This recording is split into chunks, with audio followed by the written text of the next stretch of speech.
En 2022, Cason Best, un militaire américain en poste près de la base spatiale de Cheyenne Mountain aux USA, voit quelque chose dans le ciel, un objet qu'il n'arrive pas à identifier. Il n'est pas seul, non, d'autres collègues militaires sont également témoins de la scène. Il fait ce que tout soldat responsable devrait faire, il essaie de le signaler. Mais voilà, ses rapports disparaissent et ses supérieurs lui font comprendre qu'il vaut mieux se taire.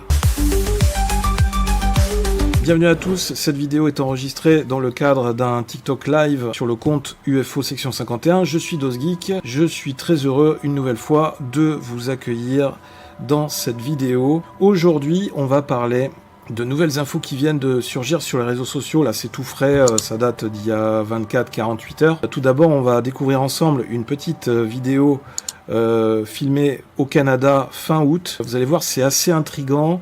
Assez incroyable, on voit clairement qu'il y a quelque chose dans le ciel, une lueur vraiment mystérieuse, la vidéo dure assez longtemps, en plus on a des commentaires audio, on va découvrir tout ça ensemble avant d'embrayer sur le sujet le plus important de cette vidéo, qui est le nouveau témoignage d'un vétéran de l'armée américaine, en l'occurrence un ancien officier du renseignement américain, qui a déclaré lors d'une interview sur la chaîne News Nation qu'il avait été témoin d'une observation d'OVNI avec d'autres collègues militaires en février 2022. On va découvrir ensemble son témoignage. Alors, on va démarrer avec le premier sujet. Il s'agit d'une nouvelle vidéo qui a été filmée à Bathurst, Nouveau-Brunswick, au Canada, le 28 août à 3h13 du matin. My videos, you should see the picture I got on here.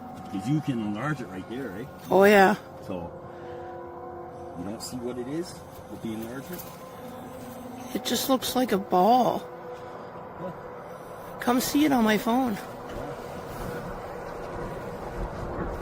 Oh, where to go?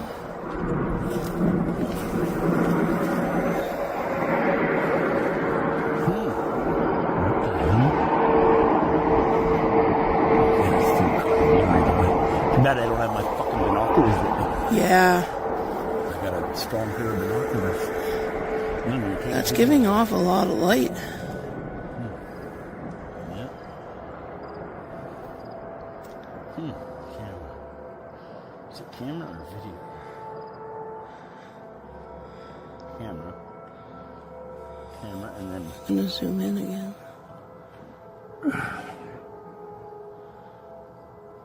The highway don't... Mes vidéos, vous devriez voir la photo que j'ai là-dessus. Vous pouvez l'agrandir ici, n'est-ce pas? Oh ouais. Donc, vous ne voyez pas ce qu'il en est avec l'agrandissement? Cela ressemble juste à une balle. Venez le voir sur mon téléphone. Oh, où est-il passé?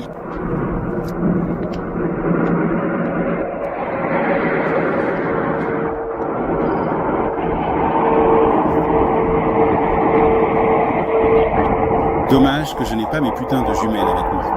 Ouais, J'ai une paire de jumelles Storm. cela dégage beaucoup de lumière. Ouais, Caméra.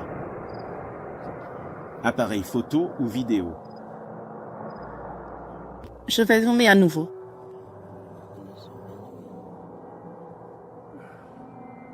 Les autoroutes ne conviennent pas. Une vidéo qui dure à peu près 1 minute. On a un objet qui semble tournoyer avec différents faisceaux de lumière. C'est assez étrange. 3h13 du matin, le 28 août, à Bathurst, Nouveau-Brunswick, Canada. Le plus haut bâtiment de notre ville mesure environ 100 à 150 pieds maximum. Et cette chose est au-dessus de la baie. Peut-être au-dessus de l'océan. Donc ils sont au bord de la mer. Donc elle vole définitivement et la lumière était beaucoup plus brillante mais moins brumeuse en personne. Cela aurait dû me faire plisser les yeux ou au moins pleurer, mais je pouvais la regarder droit dans les yeux comme si elle était faite par une autre technologie de lumière. Donc la lumière, a priori, n'était pas éblouissante. Le téléphone la rendait plus faible et plus difficile à voir. Il semble que ce soit un objet qui tournoyait sur lui-même. Évidemment, on a des commentaires. Quelqu'un qui lui demande de prendre une photo de la zone de jour pour comparer. Si on voit un phare au loin, vu le commentaire, ça peut faire penser à un phare, puisque la lumière ne bouge pas à part le fait de tournoyer sur elle-même. Si encore elle se déplaçait sur le côté. Mais non, elle semble immobile. Étant donné sa luminosité, si c'était un drone, ce serait un gros consommateur d'énergie et la seule façon pour lui de rester en vol, même avec les meilleures batteries, serait de se trouver très près de son contrôleur. Et en plus, on entendrait le bruit du drone, donc je pense pas que ce soit un drone. Il y a quelqu'un qui nous dit en commentaire « Je viens de la partie maritime et il n'y a pas de phare à Bathurst, Nouveau-Brunswick. Les phares canadiens en activité, les rares qui restent, ont généralement des feux qui semblent clignoter, car la moitié de l'ampoule est un réflecteur. Je n'ai jamais vu un navire avec des feux orange continus qui tournent. Je m'interroge donc aussi sur ce bruit de sonnerie. Les drones sont possibles, mais pourquoi y aurait-il ce gyrophare ? Ça ne me semble pas réaliste pour un drone. De plus, je doute de la légalité des drones commerciaux opérant de nuit. Il y a une webcam qui existe, vous pouvez la chercher sur Google, qui surplombe la ville de Bathurst. C'est à mon avis une chose vraiment étrange à voir dans le ciel de Nouveau-Brunswick. Les choses ne sont pas si grandes et ne se comportent généralement pas ainsi. Cette réponse est assez intéressante puisque c'est quelqu'un qui semble habiter sur place et qui nous confirme qu'il n'y a pas de phare qui serait susceptible de produire cette lumière. Il y a peut-être 3 ou 4 rayons lumineux. Et évidemment, encore une fois, on n'a pas la fin de la vidéo. La fin de la vidéo pourrait aider à comprendre si cette vidéo est authentique ou pas, c'est-à-dire le moment où l'objet disparaît du champ de vision. C'est vraiment un moment clé dans l'observation d'un ovni. Parce que là, en fait, on n'a pas la fin de la vidéo, on ne sait pas comment se termine la scène. Donc ça va être difficile d'avoir un avis objectif sur ce genre de vidéo. Cette vidéo était assez intéressante, c'est pour ça que je voulais vous la partager. Ça reste encore assez compliqué à expliquer. Je pense pas que la vidéo soit truquée en elle-même avec des trucages numériques. S'il y a trucage, c'est peut-être un trucage sur place avec un effet lumineux, un objet lumineux sur place qui serait motorisé et qui tournerait dans le ciel. Ça peut pas être un drone et a priori ça ne peut pas être un phare. Ou alors ça a été filmé ailleurs, au Canada, et la personne ment peut-être sur l'emplacement exact, hein. C'est possible. Mais voilà, encore une fois, quand il s'agit de vidéos comme ça, dont on n'a pas la fin...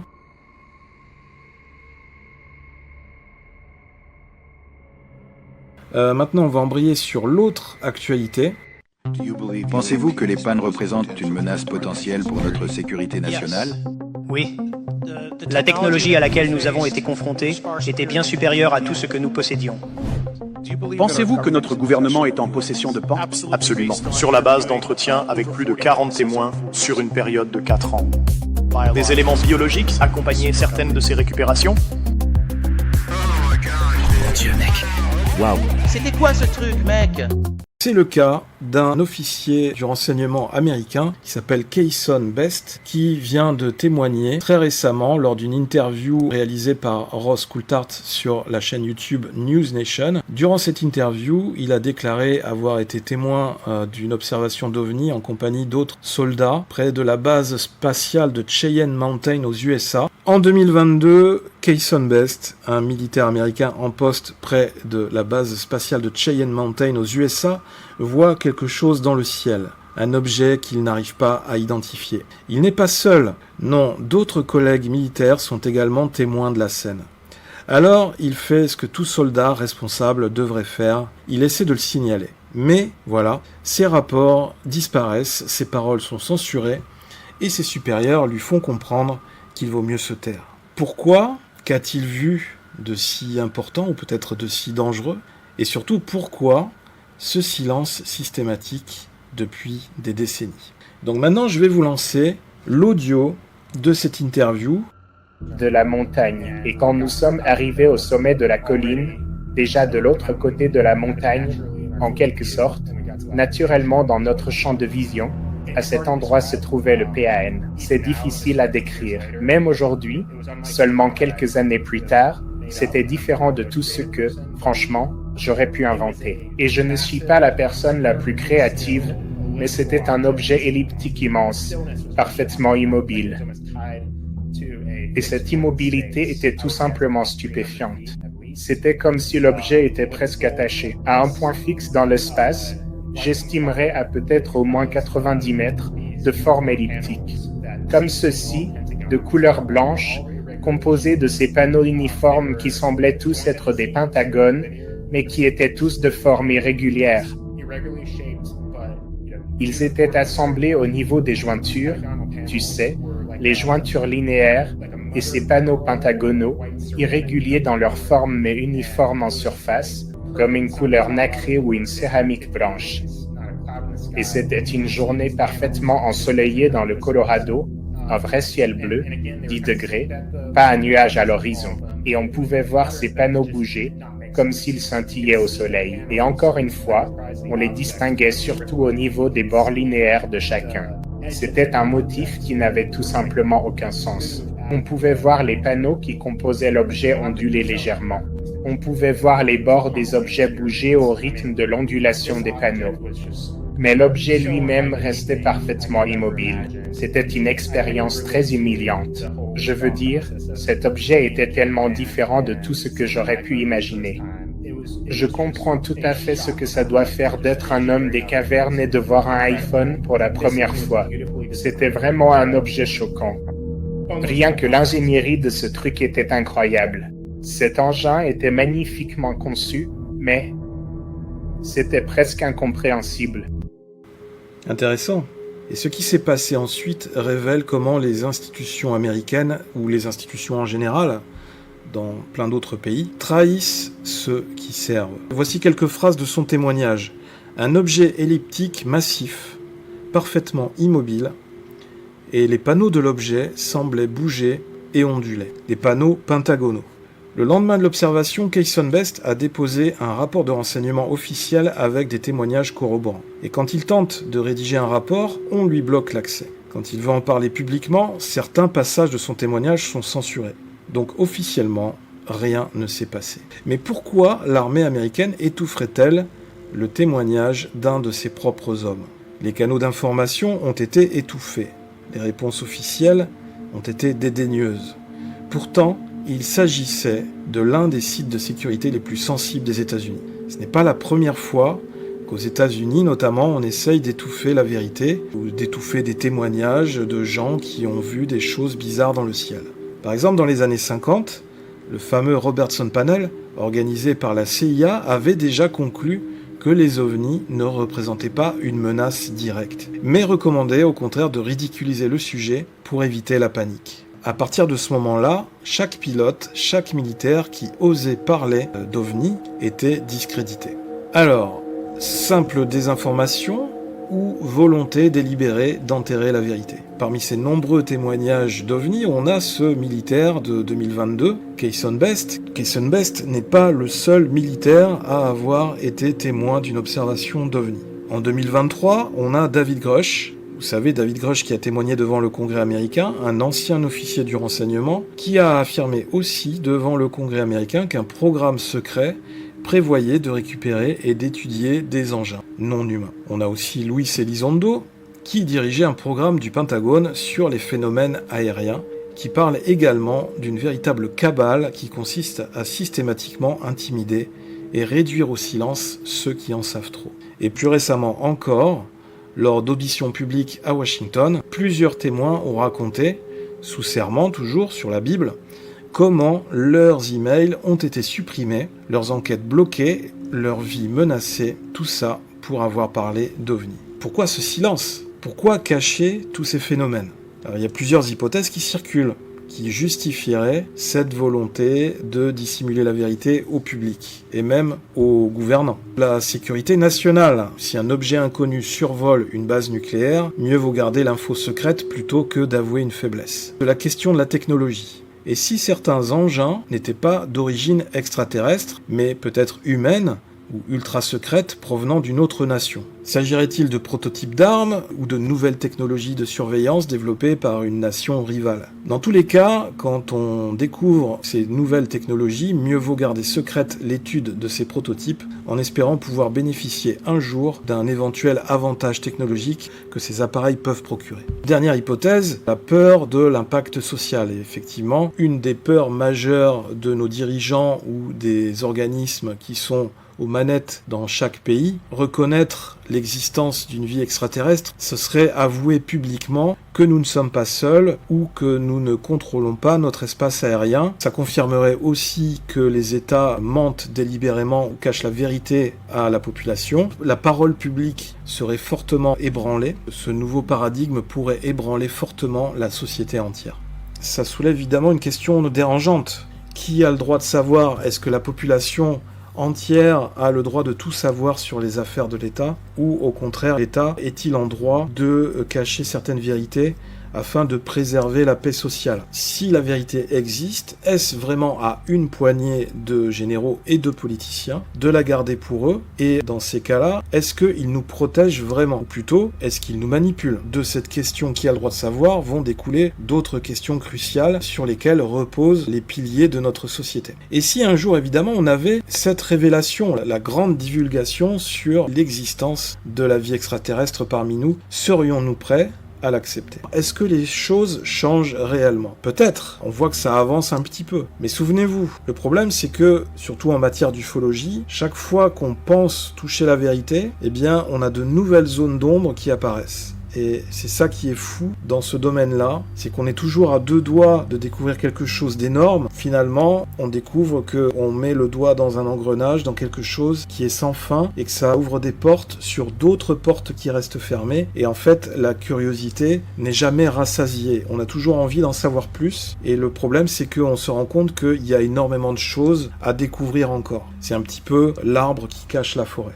Que penser d'un système qui, depuis plus de 70 ans, préfère se taire plutôt que d'avouer l'inavouable? Moi j'ai envie de dire, la question reste ouverte jusqu'à aujourd'hui, et personnellement, je reste convaincu qu'on nous cache des choses et que dans de nombreux pays, le pouvoir politique n'arrive toujours pas à tout contrôler. Nous vivons dans une société moderne articulée autour de systèmes tellement complexes qu'il est presque inévitable que des organismes ou des structures aient complètement